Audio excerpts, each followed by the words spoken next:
Hey, I'm Ari. And I'm Haley. And you're listening to Chronically Iconic, where we talk about chronic illness and literally everything else.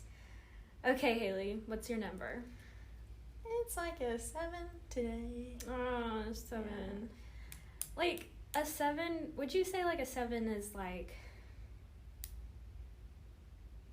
oh my gosh, I'm in so much pain, but not, oh my gosh, kill me yet? It's like where I start to want to start taking pain medicine and like sleep, and I think an 8 is when I start to be like, okay, knock me out with drugs. Oh yeah. Me too. A 7 I can still go out. Okay. But I go out while taking pain medicine that I can drive with. So, okay, let's say it like this. So a 7 you can still drive. Yeah. Okay, can you drive at an 8? If I have to. If you have to. Like, emergency? Yeah. Like, if I have to go to the doctor, but most of the time I'm like, hey, Mom, take me to the doctor, please. Yeah, thanks, Mom, for taking me to all my doctor appointments. Okay, so I'm probably at... I have to hiccup. I don't want to, like, be 20s. Oh. We can be 7s together. I'm a 7. Wow. Yeah.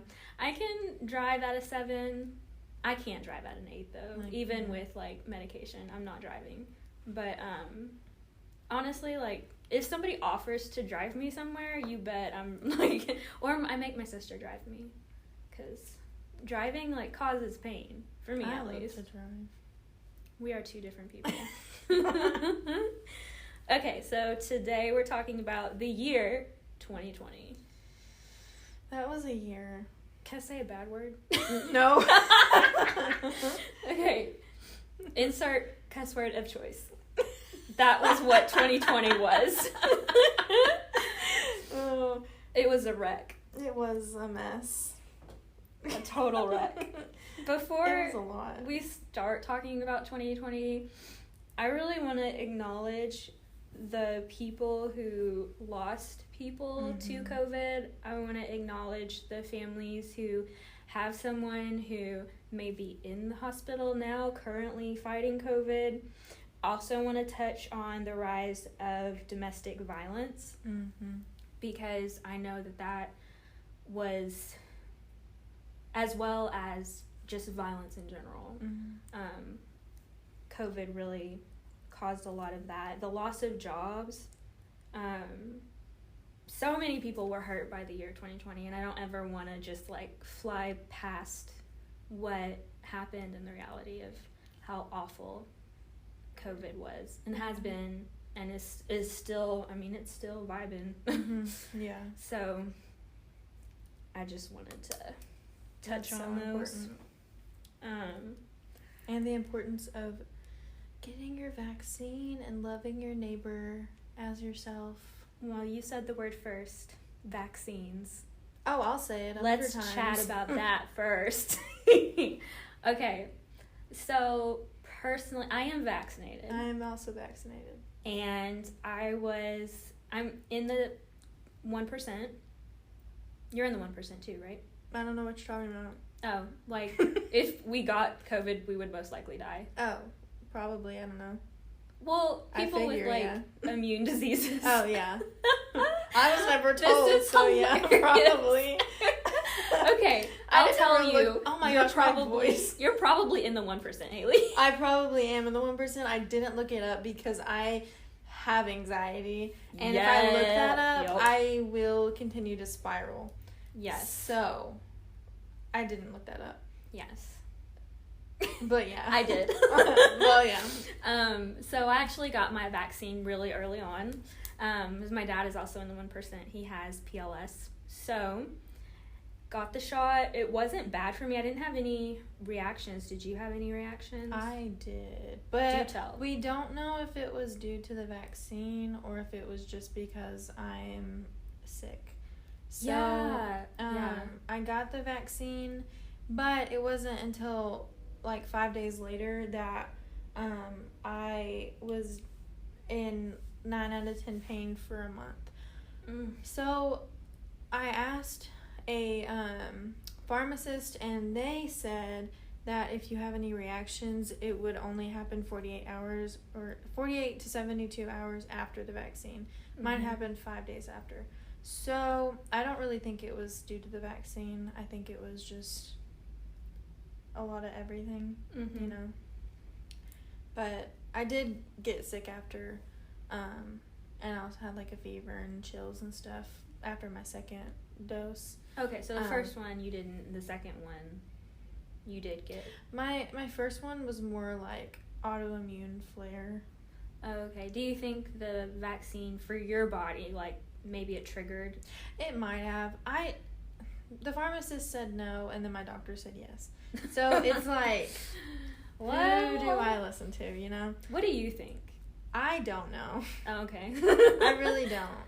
Yeah. But, you know, if I had to do it again, I would. Yeah. I would rather flare than get COVID again. Yeah, so you did have COVID. I had COVID, yeah. Okay, let's chat about that. So you had COVID. I did. On a scale of 1 to 10, what was it like? So for me, I've never had the flu, but if I did, I feel like it was worse than the flu. Was it worse than a flare for you? It was like I was in a flare, and then I was very sick. I didn't get out of bed for 2 weeks. So you were bedridden? Basically. I mean, I went to the bathroom. Well, yeah. And then I got food, but other than that, I literally laid in bed for 2 weeks.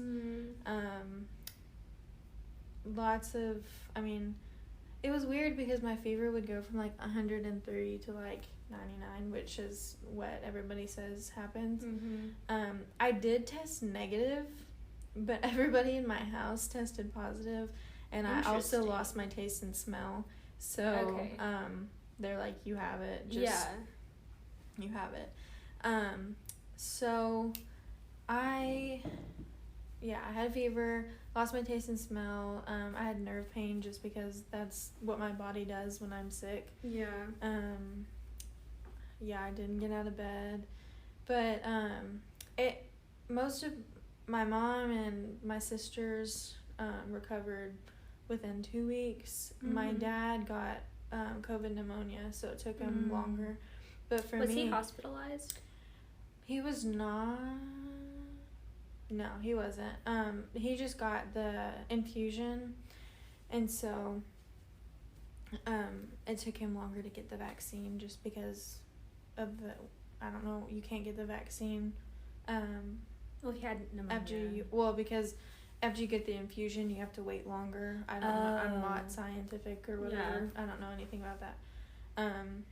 But he got really sick. But, excuse me. I think for me, it took me about a month to recover. That's miserable. But yeah. So get your vaccine, everyone.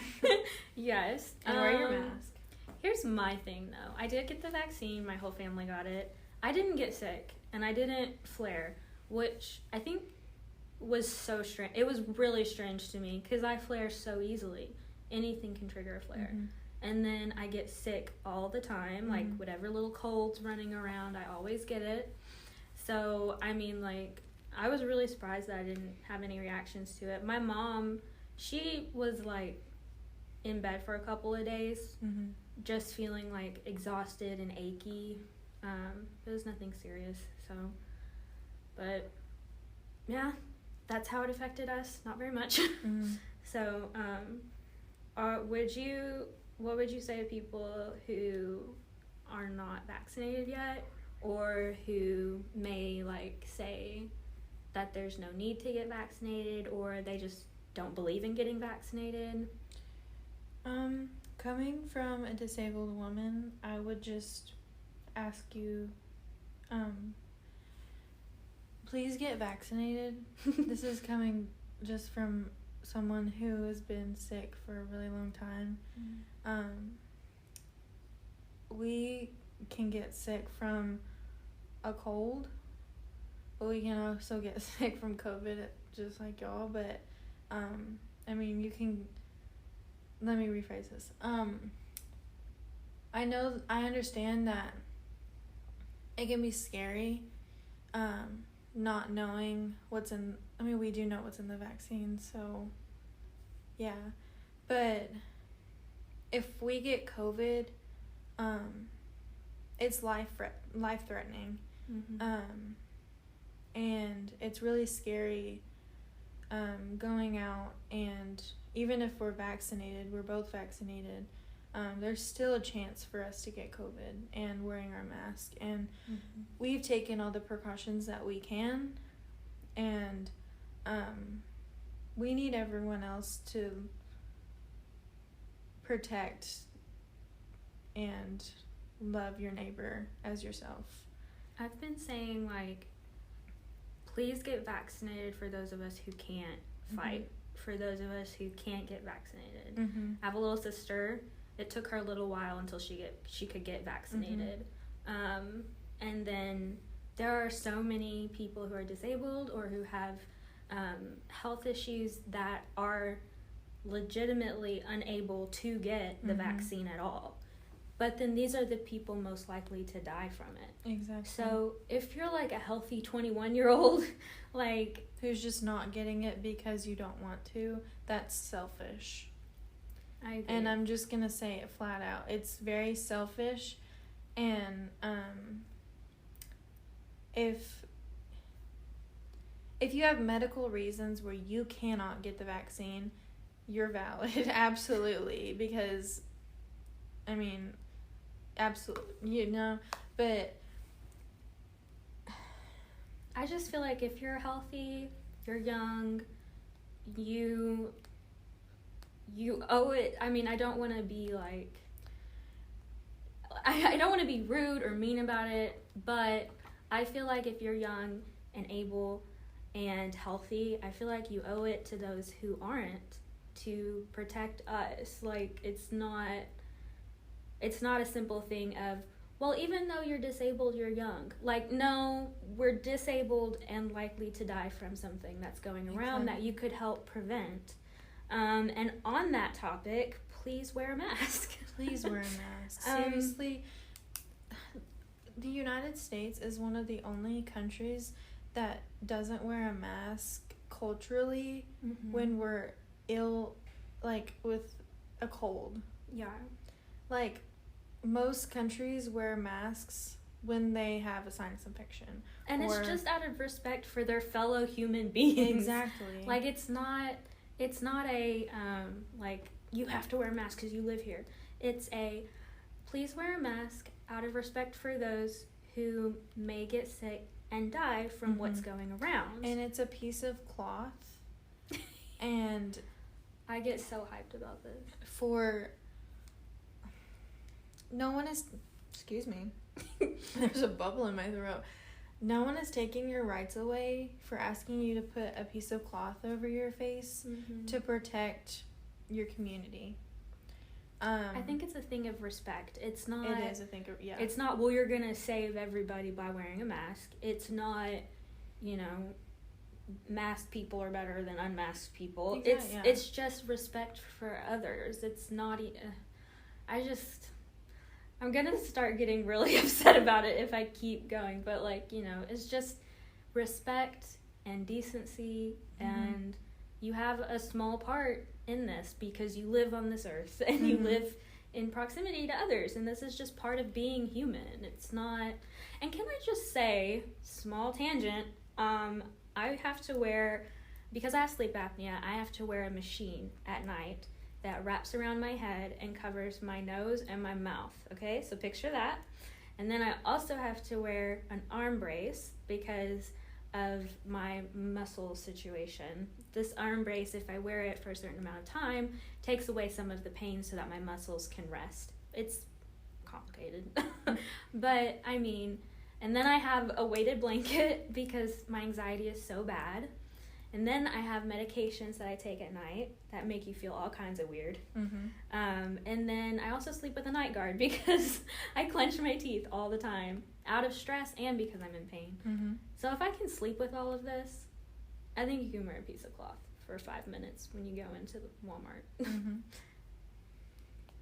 The end. Exactly. Do you have anything else you want to say about masks? I could rant, But I just think asking you kindly, I would really appreciate it, and I think the rest of the world would really appreciate it, because we're all trying to fight this together. Mm-hmm. And no one is trying to take your rights away. Why is my foot purple?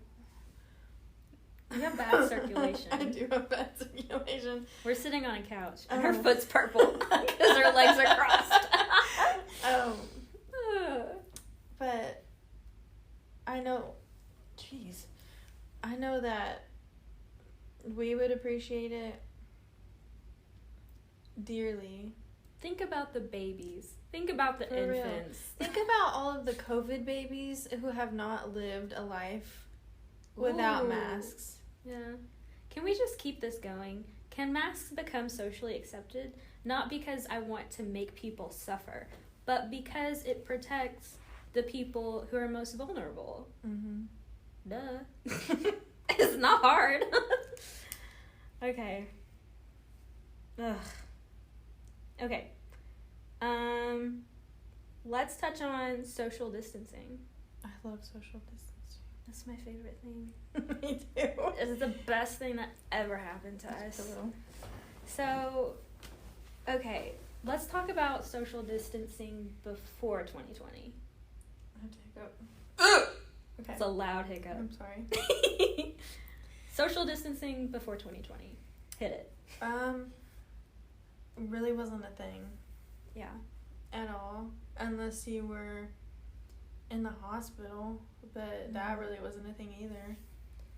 I mean, I like the circles on the ground. I like people not being super close to me. Yeah. I don't know. I'm an introvert, and I don't like people that I don't know. Like in the grocery store, I don't want you to be all up in my space. I have like a bubble. Mm-hmm. So I appreciate it, and especially during the pandemic, I want to be conscious about 6 feet, or at least keeping space between people, and especially with people not wearing masks, like, keep your distance, but I'm gonna protect you with my mask. I think I like the social distance because I don't like people. I like people. I just want to keep, especially right now, keep my distance. And then even before, like I said, I would catch a cold from going in the grocery store. So I think it's nice to know now. Ooh, side note, when we get a cold, like, I think the average person, 2 weeks? For me, it's like 1 to 2 months to get over. Just want to throw that out there. Wear your mask. But, okay, so social distancing. I feel like I've always social distanced because I don't like to stand close to people, and I don't really like people, and I just want to do my own thing and be in my space, and I don't need you, like, right behind me, like, coughing in my space. Ugh. I think that's, like, when I Maybe is that a personality thing, though? Yeah. Okay. Well, I mean, it's not a bad thing. When I used to walk with my cane, and, like, when I do, and, like, people are too close to me, I will, like, put it behind me and be like, back up. Well, I won't say that, She's but swatting just, like, people with her cane. I'll just, like, step to where, like, it's, like, behind me, and people don't get close to me, which, I mean, I kind of, like... Can't that be, like, a safety hazard, like, if you're using a mobility? Yeah, and, like, people are too close to you? Yeah, I think so. Like, my dad uses a walker, and if you don't give him space, or, like, you're too close, it can, like, really throw him off, and you can fall and really hurt yourself. So, but social distancing, I think I've been doing my whole life because of my personality, because I don't like people. I like to be touched. I'm not a hugger, so. I know. It makes me sad. Haley's a hugger. I am a hugger. I don't know. I think I really appreciate social distancing, but it's hard to do when around people that I enjoy being around, but it's not hard to do in the grocery store. Yeah. I just avoid crowds if I can. Just think about all the germs and bouncing back and forth from person to person. That's what they do. Okay, well, this kind of segues into being in isolation. Oh, being homebound. So we're looking at each other like, do you want to talk? Do you want to talk? Okay. My 2020 was sad. Here's my thing. Okay. Everybody was experiencing what isolation feels like. Mm-hmm. Okay, so being isolated for us is normal. This is our daily life, being isolated, especially during a flare. Mm-hmm. I remember I would have flares. I think one point I didn't leave the house for 2 months at one point because I was so sick, and I couldn't risk getting a cold. Yeah. I couldn't risk catching strep throat. Yeah. Because it can harm someone whose immune system doesn't work well to begin with. It can destroy it, you know? So isolating from when the world started to isolate, right? And the stay-at-home bans began, I was like, people are gonna know for the first time what it's like to not have friends and to not be able to just go get to see people, to not be able to just, let me run to the store, hey, let's go get ice cream or go to the movies. Those are not things that we get to do. If we do get to do them, we are still in pain doing them. And I was really, in a strange way, grateful that people got to experience just a little bit of what having chronic illness is like, because it's so lonely. It is. And I think the only way that healthy people could have ever experienced it was isolation. What are your thoughts? I agree. So Ari and I kind of lived different 2020s. We did. I isolated from March of 2020 until August of 2020. I didn't get out at all. I did not leave my house. But I agree with you 100% because I agree because it's not that I wanted people, not at all. I did not want people to feel lonely. Oh, yeah, but totally. That's what I was about to say, and that's not what I meant. Well, I probably should have said that in the midst of my being glad that everybody got to experience. It honestly felt nice to have people at home all the time for me. Yes. And yeah. I got to spend a year with Reagan, and we got really close. And Reagan's her sister. Yeah, Reagan's my little sister, and we spent the year together. I mean, almost the whole year together, and she slept in my room that whole year, on the floor on a mattress. Not because her room was messed up or anything. She just slept in my room, and we got to know each other really well, and I got to see her personality come through, and see her growing up, and you probably wouldn't have never gotten to do that. And I was really grateful for that. And my parents worked at home for the first couple of months, while it was really, really bad. I mean, it's still really, really bad, but when everybody was working at home, and I got to, hang out with them, and we're never home. We're always doing something. So I got to see them we're all at home together, and that never happens. And so I really loved that, and I think it was just so awesome for all of us to be at home together. And when I'm sick, normally it's just me at home, and then people are just coming in and out, because we're always busy. But I don't know, I think it was just really nice to just, of all of us to be together. And, like, I don't know. I think, like, there was this pressure that I felt lifted because I knew nothing was happening, and I knew I wasn't missing out on a social event or hanging out with people or an opportunity to, like, go somewhere and do something.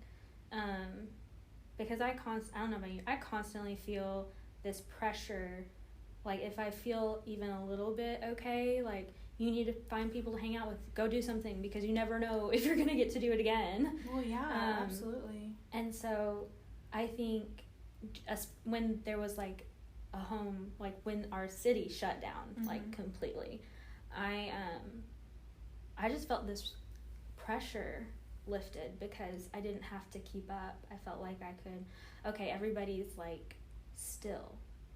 Like, I think for the first time, I don't know, dare I say ever, the whole world was still. And I felt like I could be still as well. Yes, and not be, like, looked down on because you were being still. Isn't that weird? I mean, that's how I felt. That's how I felt, too. And, like, normally when I'm sick, I feel like I have to be sick and working. Yes. Ugh. And so I didn't feel like I had to continue. Like, I was still in school, like, until, it was from March to May, I was in school. But, like, I mean, we were slowing down because everybody was trying to figure out how to do Zoom and, like, how to live life with COVID and school and work. And let me interject, okay, because you just said everybody's learning how to live life now. This is a life me and you've been living all the time. I know. That kind of blows my mind. For me, I thought I kicked my water over. I felt like, for me, it wasn't as hard to transition into living or not getting out for 6 months. Like, it was hard, and I missed my friends a lot, and when I saw them again, yeah, I cried because it was 6 months, but I wasn't, like, it wasn't like cabin fever. Like, it was like, yeah, this is a season in all of our lives, and it's gonna be difficult, but, like, it's not the end of the world. It's not the end of the world. And I think people were just, I think our society, we worship busyness, and we are constantly, like, chasing these big, busy lives. And so when everyone was forced to stop, people didn't know what to do. I like to, you know how some people, like, they always have to have music on or the TV on in the background? That's me. Because they can't sit with it. I can't sit in silence. I'll admit to it, too. I hate silence. But, like, people don't know how to sit with themselves and to just, like, exist, you know? I mean, I can do that when I'm, like, but I have to be doing something. Which is totally valid. Yeah. I'm just saying, like, people who are so used to busy and they don't know how to function if they have to be home. Yeah. And I think that was just so interesting because home is where I always am. Yeah, and like, I mean, I think for the longest time, especially when I was first sick, I don't know how to even say that, but I had to always have something to do. I always had to have the TV on, and I always had to be doing something. And, like, in the hospital, I had to have the TV on, but now I feel like I can be at home and sit and, like, not have the TV on, and, like, I can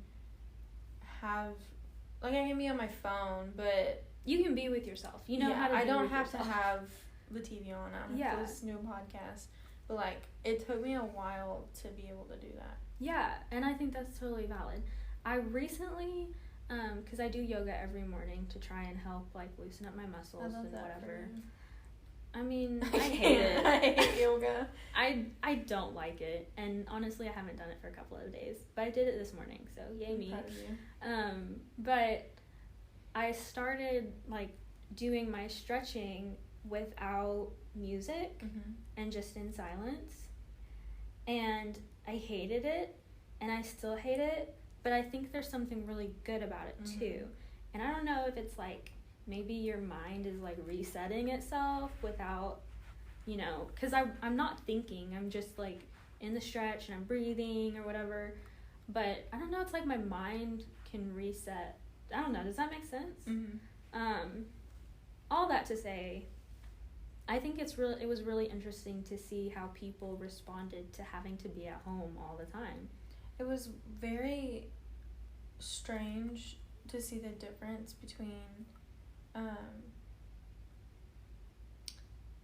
myself and my family, because I was comfortable with just being, you know, just like being on my phone, reading. I read so many books. But that's just like what I do. And then my family was all like, gotta get this done, I gotta get this done. We like wanted to clean our whole house, and I was like, why don't we just sit? Like, let's just talk. Let's just like, we haven't been together. Like, cause we're always, I mean, I said that we're always doing something. We always have something to do. I really do think it's a culture thing though. Because we have this glorification of being busy, and if you're forced to stop, people are like, what do I do? What am I supposed to do? We gotta plan and something. then, like, I got really aggravated with people, like, being bored. I was like, there are so many things to do, and I think it comes from years of being at home by yourself, sick in bed. But you learn to entertain yourself. Yeah, there are a lot of things you can do at home. It's not rocket science, and I think a lot of it too is like you have to be content with where you are. And yes, that is so important. I mean, it's not gonna, COVID's not gonna, what am I trying to say? It's just not in your control. Like, you have no control over it, so you may as well sit down and enjoy it for a minute. You can't stress about things that you have no control over. Yeah, for sure. It's out of your hands, so you just gotta... So you may as well just relax and watch TV. It's gonna be fine. Read a few books. Yeah. I don't know. Everybody was so panicked, and I was just like, I don't know why y'all are so panicked. Just I get the panicked because it's a pandemic. But... True. Like... Stay inside, wear a mask, get vaccinated. You'll be good. It's okay. Okay. Well, working from home. Did you work from home? You did school from home. I did school from home. I couldn't work in 2020 just because I was a nanny. But I did start a small business. Yes, she did. You want to tell? Do I want to elaborate? You want to keep going? I just my brain turned off. Stops talking. I'm really sorry that my voice sounds like this. We had Order of the Pack last night, and I screamed a lot, and now I sound... Pep rallies. Yeah, I sound like a chain smoker. Just a little bit. Okay, so tell us about your small business that you made during COVID. I did. Well, okay, so I got bored. And I know we literally just talked about, like, being but you found a solution. Yeah. You cured your boredom. So, because, you know, everybody was losing their jobs. And I didn't lose my job, but it was difficult for me as a person who literally I couldn't go anywhere because we didn't know. At the beginning, nobody knew what to do. Right. And so, my boss was like, we're not gonna do anything, and so I just decided I need to have something to do, and I love to do crafts. I say with quotation marks. I try to be crafty. She is. She's very crafty. So I just got on YouTube and was like looking stuff up. Well, I found clay, and I ordered a bunch of stuff on Amazon and was like, okay, I'll just do this for fun, I guess. And so I just started making earrings because I like to wear earrings. And I made a few, and they looked awful. But I just learned and really spent the whole 6 months that I was in quarantine learning and researching. And then I made a graphic on Canva, which was the worst. But and you have an Etsy. I do have an Etsy. It's Simply Faith by HAILEY. It's everything's in the description. So. Yeah. But I think doing that in the pandemic or at the beginning was the best for me because I like to keep myself busy. I'm good at being still. You also need like a goal. Yeah, I needed something to do because I had just finished school and I mean, I had 2 months of school and then it was like the whole summer. And so, yeah, I just did that and I made a bunch of them. I sold some. My mom would go to Hobby Lobby and like pick stuff up for me because I couldn't go out. But I mean, it really did keep me busy, and I mean, I researched a lot and like learned what to do. And I just love that you were like, "Hey, I can make this," and then you did, and then you were like, "I'm gonna sell this," and you did, and you're making money from it. Like, just that's so cool. And I don't want to be like it's so easy to do. But once you start, it is kind of easy to do. And then, you know, if you can have that little bit of extra income. Yeah. If you learn that you love something or you know that you love something, you do it. And you don't have to sell it, but just, like, find something that you love. I mean, in my mind, whatever you do, you can make money from it. But, like, I don't know. Like, just make sure you enjoy it and it's fun, and then, you know. Just do it. And, like, my mom and I were just trying to find things, you know, to keep me busy. And I just think that something was the other best than thing. reading. Other than reading, I don't know how many books I read during things. So would you say that, like, your jewelry business, do you think that was, like, your biggest accomplishment? Oh, absolutely. Biggish? What? That biggest accomplishment? I transferred to a new college during the pandemic, and that's what those two things I'm very thankful for. Because if that didn't happen, I don't think I would have done either of those things. Do you think you would have dropped out? Of college? No. Okay, so you would have stayed I think I would have stayed at ASU. Okay. I really don't know. And I know I wouldn't have started my business. Yeah, for sure. I think I'm a mixed media artist. So along with taking classes during quarantine, I also painted a lot. And one of my art classes, it kind of worked out really well. The goal in this class was to paint 100 small paintings by the end of the year. And I finished that up in quarantine. Because, you know, what else are you going to do? So I feel like that was probably my biggest accomplishment. And then also, can we just have a moment to cry about how we met? Yes, we can. During COVID. Do you even remember, like, what time of year? It was winter. I think it was before Christmas. Yeah, I think it was it was after Halloween, before Christmas. Is that fair? No? Yes. I don't remember. I don't remember. I know it was before Christmas. It was before Christmas. Because I was and you were in Shelby's group. Yeah. I was so afraid that, like, after Christmas, we would lose touch because Christmas break is so long. Or at least it feels so long.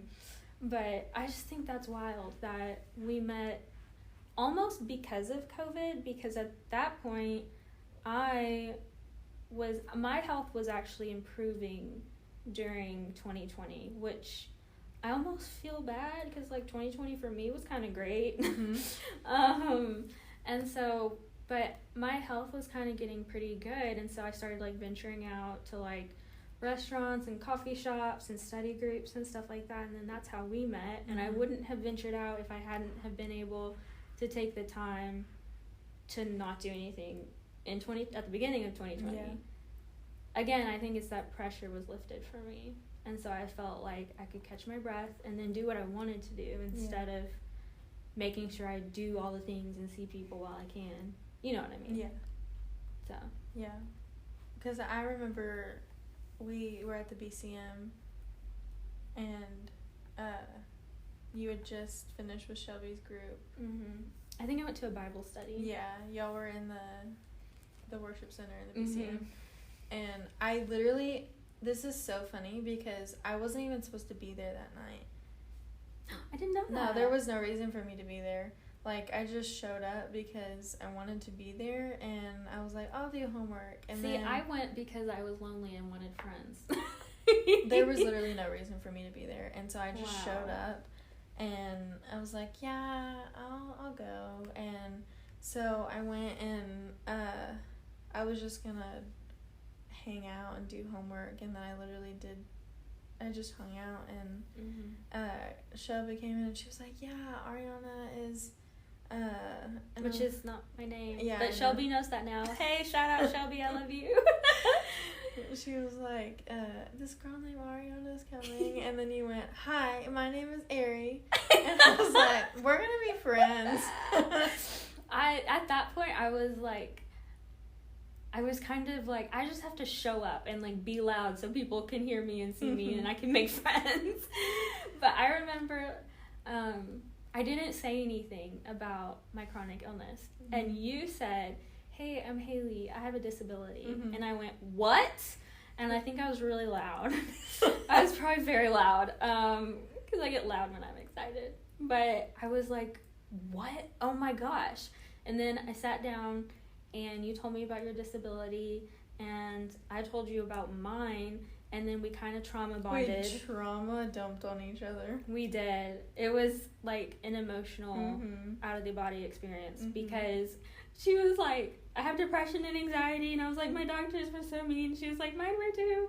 And like we just vomited all of our crap on each other. And then the other accepted it. And then we were like, I'm gonna go tell my mom about you. And then I did. I called my mom on the way home. I said, Mom, I met this girl. Her name is Hailey. She has MS. My mom was like, oh my gosh. And my mom still refers to you as MS Hailey. Because I know several Haileys. And she's like, okay, Hailey who? And I was like, Hailey with MS. And she's like, okay, MS Hailey. And she still calls you MS Hailey. I love your mom. I remember I called my mom too, and I was like, Mom, I just met a friend, and she has an autoimmune disease, and I was like, I think that we're going to be lifelong friends. Yes. Do you remember you were like, can we be best friends? You were like so quiet. You were like, let's be best friends. And I said, okay. I was like, yes. Aww. I'm going to cry thinking about it if I think about it too hard. Okay, what's wild to me is that we were on the opposite side of town. Yes. And the only reason I went there was because I went for a Bible study. And I was like, I think I was sick. I'm pretty sure I was sick that night. And I just pushed through it because I wanted to meet people. Little did I know I would meet my best friend for life. And I wasn't even supposed to be there. That's so wild. Tears of joy. Well, is there anything else you want to touch on? 2020? What an exhausting year. It was just, the whole thing was just what about a lot. I don't know if this should be a different episode, but speak your mind. BLM. Black Lives Matter. Yeah, let's go for it. Okay. So I am biracial, and I posted on my Instagram. Here's the thing, like, yes, I support Black lives, obviously, and I think this was a really important time to magnify Black lives. Doesn't mean that other lives don't matter. It's just at that moment we were giving a spotlight to Black people, and I appreciated that, but I was also really torn because being biracial, it's like I think I wrote a letter even like in this Instagram post, and I said, you know, to my white family, please give the respect and the space and the voice to my Black family, and to my Black family, stop burning buildings because you're making it worse. That's not, we need to protest in a healthy way, in a safe way, and know that, like, both sides are equally loved. But I felt so, like, conflicted just the whole time, because being both, I see both sides of it. I really do. My mom's white, my dad's black, and I think emotions, like, really did come to a head as far as, you know, we're in the South, and there still is a lot of racial tension that just kind of goes, that's just not spoken about, I think. A lot of, I want to be careful with what I say, just a lot of, like, small social things that just aren't spoken of. For example, like, you're in Walmart, you see a black guy on this aisle. Are you going to go down that aisle, or are you going to go over to the next aisle? I'll be the first to admit that I'm going to go to the next aisle. And it's not because he's black or whatever, but it is because I think in my life I've been shown that black men are more violent. And it's like a subconscious thing, you know? As a white person, what do you think about BLM? I support Black Lives Matter. Yeah. I am a white woman, but I 100% support you, and I support all of my black friends, and I think that we should, I have said this multiple times in this podcast, but we need to love our family, and you are my family, and there's nothing in this world that I would not do for you, and so I will absolutely support you in any way. Can I ask you, from your perspective, White Lives Matter? A lot of people are upset because the spotlight is on black people right now, and I think that's valid. There are a lot of cultures that aren't represented and go unnoticed, and obviously we need to, as a society and as people, educate ourselves and all of that stuff. But what do you think about, like, the white people protesting that White Lives Matter? And I'm sorry if you get upset with me, but I really do think it's stupid. Because love you guys, but we've had enough of the spotlight. Yeah. Too much. So we need to love our neighbors, and we need to support people who have had too much injustice. And it's not to just say that because you are not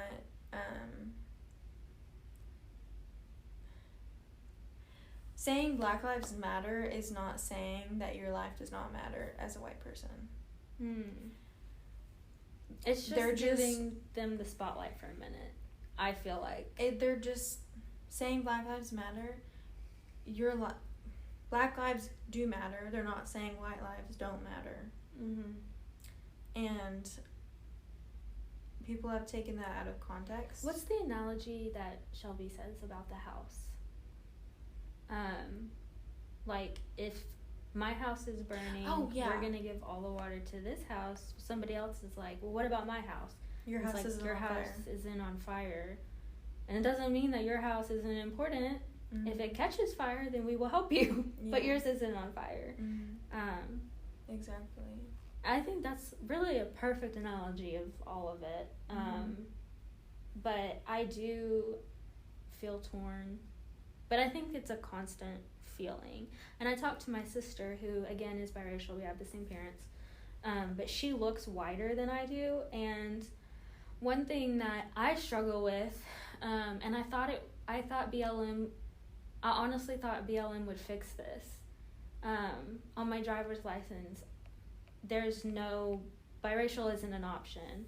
You have white, black, Native American, Pacific Islander, I may be forgetting one other, but biracial isn't on there. So I always have to choose, do I want to be white or do I want to be black? And the majority of the world is biracial at this point. Mm-hmm. And it makes me really upset, and I thought that BLM would fix things like that.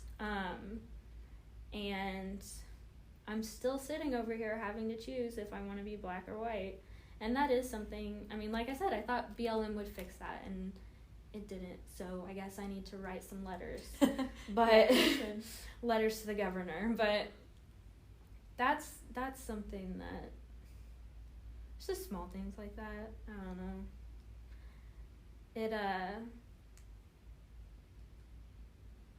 I think it just all came to a head, and then I think white people feel left out.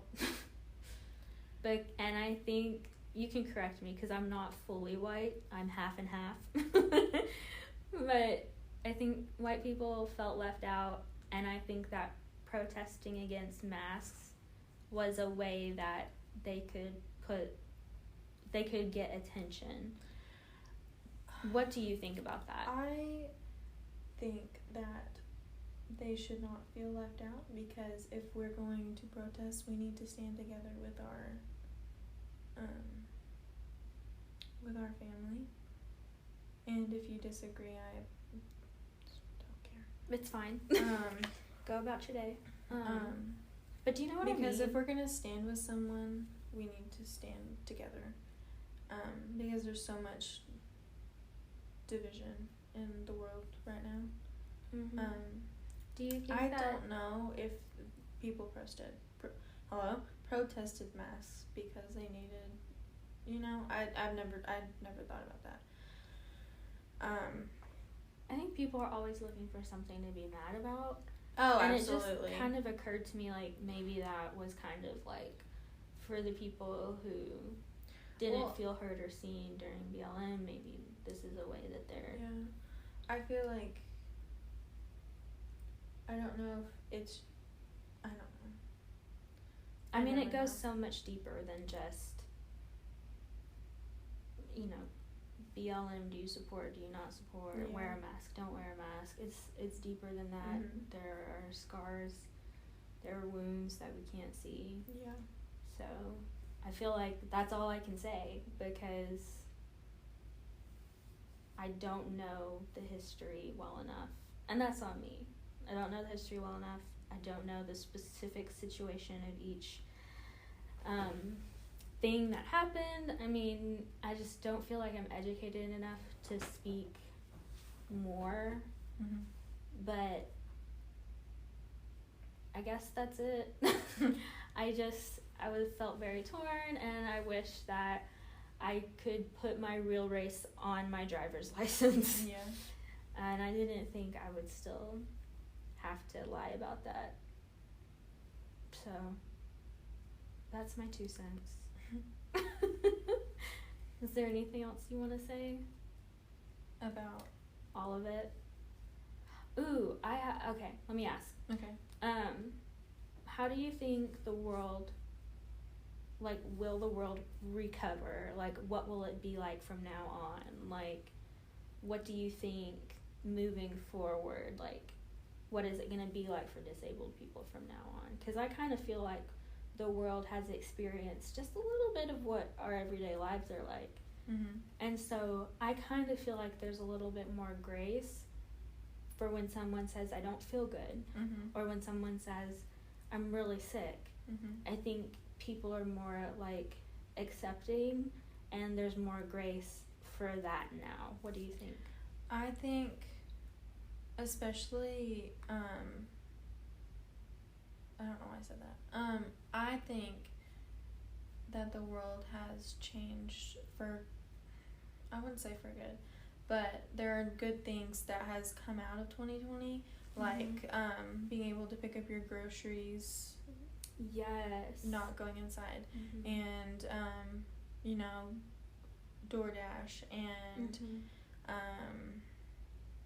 People shopping for you and taking it to your house. And these are things that disabled people have needed for a long time. And I was talking to my mom about this the other day, and I was like, I hope they keep these implemented. And Because, like, when we live alone, or not live alone, but, like, when we move out and, like, we're living life and, like, you know, flare days, like, those are going to be so important, especially people who live alone now. Like, those are so important. Or even older people who just have a hard time carrying groceries. Yeah. I mean, there are so many things that I think a lot of people who are healthy, like, don't think about because they don't need the help. But these things are so important for people who don't have access or just need extra help. I mean, or don't have the energy to walk into Target and get their toothpaste. Toothpaste is important. That's all we want. Yeah. But yeah, I think that those are some good things that came out of 2020. Even though it was kind of difficult and they were new, I hope they stay. Me you too. know. Yeah. But yeah. Cool. Well, I think the best thing that came out of 2020 was us our meeting. friendship. I agree. Oh my gosh. Yeah. What was your favorite thing that happened this week? This week? Well, not to spoil things, but on the business front of Ariana Graphic Designs, link in the bio, my business is getting a lot of business, and on the disabled side, I have tried some new medication, crossing our fingers, hoping that will help. But the best thing I think was, well, it's either between the medicine, because I've been waiting a long time to try this new medication, or the new jobs I'm getting. Yeah. Because they're both equally, like, a big deal. Yeah. So, those two. I love that. What about you? Oh, gosh. I tried out a new church on Wednesday, and I loved it dearly. We're so excited. It was so good. And that was really good. And then my pain has gone down Yes. a lot since last week because we weren't able to record. Flares happen, people. Yeah. Kidney stones happen, people. Yep. Oh. But that was really good. Being able to, like, get out and see people. And, like, people are home for college. Or home. I say home. Second home? Oh. Yeah. They're home. Back in town. They're back. Jonesboro is not boring anymore. Yeah. Our people are here, and things are getting better, and we are no longer... Can I say we're no longer in a flare? Because we both kind of flared last week. Are you still kind of... I will say I'm not flaring, and then I'll knock on wood. Okay. But I still have one more, so we'll hope it just doesn't hurt. Yeah. Okay. Well, I'm done. Okay. Are you done? I'm fine. I love you. Bye. Okay, love you. Bye.